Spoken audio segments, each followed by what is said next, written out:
On se barre. On se barre. On se barre.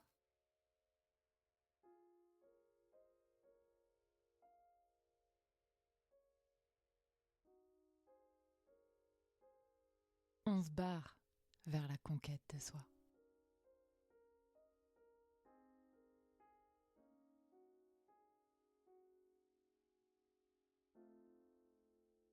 Bonjour. Aujourd'hui, j'ai envie qu'on fasse un peu d'introspection bienveillante pour s'apaiser un peu. Je ne sais pas vous, mais parfois j'ai l'impression de faire partie du club de la loose. Et ça, c'est un mauvais prisme, car ce n'est pas vrai.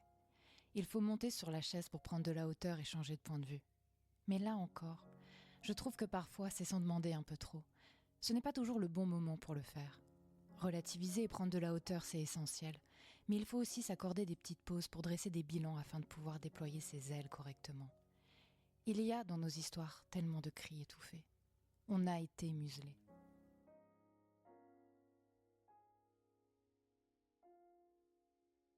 Vous voyez, on le sait très bien qu'on ne doit pas se complaire dans nos malheurs pour avancer.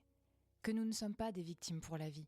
Qu'on a la puissance de ceux qui ont survécu, mais parfois je trouve que ça fait reposer sur nous une pression énorme. Nous n'avons pas choisi d'être maltraités et les mal-aimés dans l'histoire. Et on veut nous faire rentrer dans un rang de normalité alors que cette société est malade de violence. Nous lui reflétons ses échecs et la honte qu'elle porte. Elle n'a pas su nous protéger face aux oppresseurs. Ces mêmes oppresseurs qu'elle met sur un piédestal parce qu'ils savent parler haut et fort, manipuler, sont capables de tout écraser pour être les numéros 1. Et ce pays valorise les numéros 1, oubliant qu'il avait juré liberté, égalité et fraternité. Et on doit se battre sans cesse, comme si on attendait de nous qu'on décroche la médaille de la meilleure survivante. En fait, c'est comme si on dérangeait, comme si nous n'avions jamais le droit de poser les armes. On se bat pour soi, on se bat parfois contre soi, on se bat pour nos enfants, on se bat pour que ça n'arrive plus à d'autres, on se bat face aux institutions, on se bat au nom de la justice, on se bat contre les orages, on se bat pour notre liberté.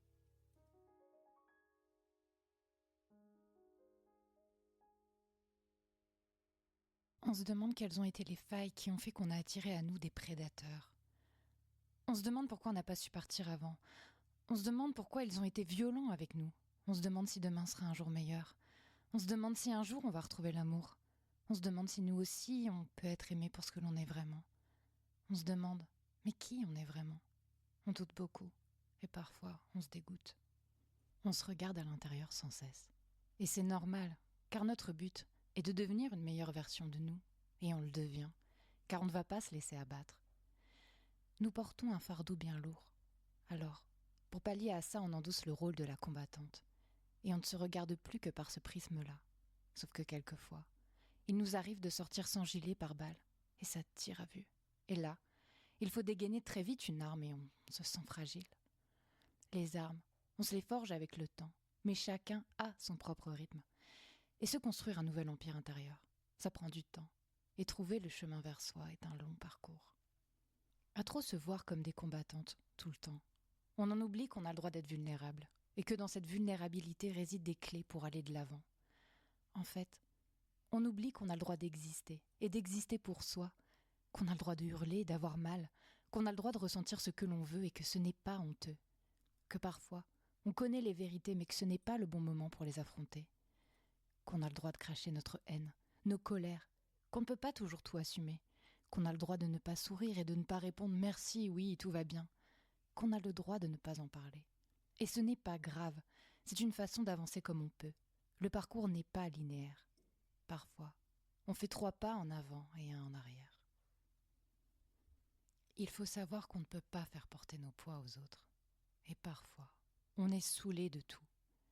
Il y a la vie dont on rêvait et le quotidien qui est devenu désenchanté. Souvent, j'ai pas envie d'accepter de vivre des jours sans. Ça me fait culpabiliser. J'oublie qu'avoir mal, c'est mon droit. Alors, j'oublie d'avoir mal. Mais à un moment, ça s'impose quand même à moi, d'une façon ou d'une autre. Et ce n'est pas grave. Je tire des leçons petit à petit. Quand vient le tonnerre, il faut le laisser gronder. Vous voyez, je pensais que quand on allait de l'avant, quand on avait compris beaucoup de choses sur soi, quand on n'était plus victime mais survivante, on allait définitivement mieux. Mais on a été victime, touchés en plein cœur et vidés de notre sang. Et ça, c'est une complexité avec laquelle composer. Il faut poser les mots. Ce n'est pas se complaire dans son malheur. Ça ne nous empêche en aucun cas d'être puissantes. Bien au contraire. Ça nous rappelle d'aller regarder nos vérités. Et ça nous pousse à nous écouter vraiment. On analyse ce qui ne va pas. Et on travaille dessus. On comprend des choses au fur et à mesure. Chaque réponse vient en son temps, au bon moment, quand on est capable de les accepter. Et elle nous guide vers la liberté. Et il ne faut pas être trop dur envers soi. Ce qui est fait est fait.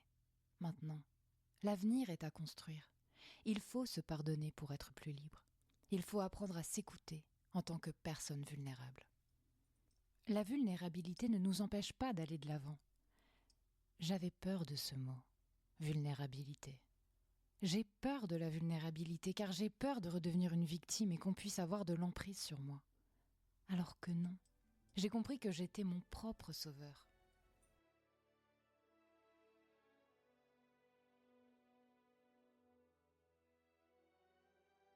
On peut être des combattantes qui pleurons nos larmes. Et ça ne fait pas de nous des êtres inférieurs, des petites choses fragiles au fond du trou. Et quand bien même, on a le droit d'être des petites choses fragiles au fond du trou, car bordel, ils nous ont massacrés. On doit accepter de pleurer le mal qu'on nous a fait, peu importe quand. On doit en passer par là. Notre responsabilité est d'écouter nos larmes, les faire sortir, car elles nous feront aller mieux. Et j'ai souvent l'impression qu'on nous refuse le juste milieu. On nous colle des étiquettes. On doit être la victime idéale ou la combattante. Alors, quand on est une combattante et que nos traumas ressurgissent, on se retrouve perdu. On n'a pas le mode d'emploi. On pense qu'on régresse. Alors que non, c'est juste une nouvelle étape vers la conquête de soi. Parfois, je suis en gueule de bois émotionnelle. Je ne sais pas quoi faire de mes émotions. Alors, c'est mon corps qui parle. Et je vous invite à écouter le vôtre, car il va vous guider.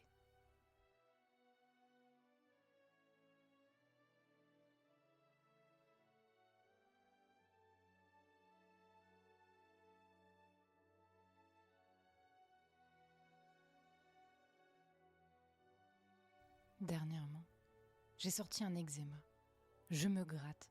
Et je crois que c'est de la colère que je retourne contre moi. Quand je me gratte pas, j'ai mal au ventre et dans le dos. J'ai aussi beaucoup d'angoisse liée au trauma. Mais pas que. Ce que dit l'angoisse, c'est que je suis en transformation et que ça fait peur d'aller de l'avant, de devenir quelqu'un de nouveau. On se demande si on va être aimé en montrant ce nouveau visage. Car il y a parfois des relents de peur de l'abandon. Mais peu importe. L'important est d'arrêter de se mentir à soi-même.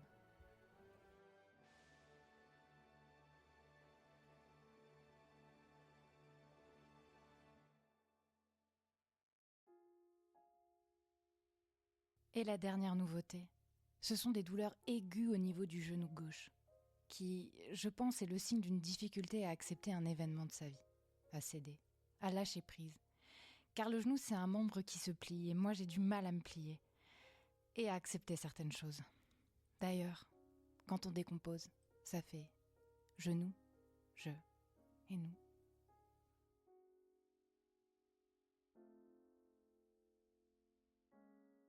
À vous de vous écouter, pour trouver la paix que vous méritez.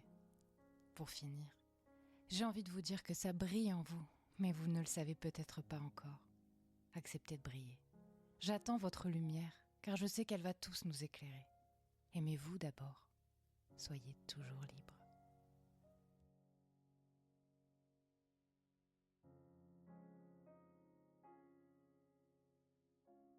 On se barre. On se barre. On se barre.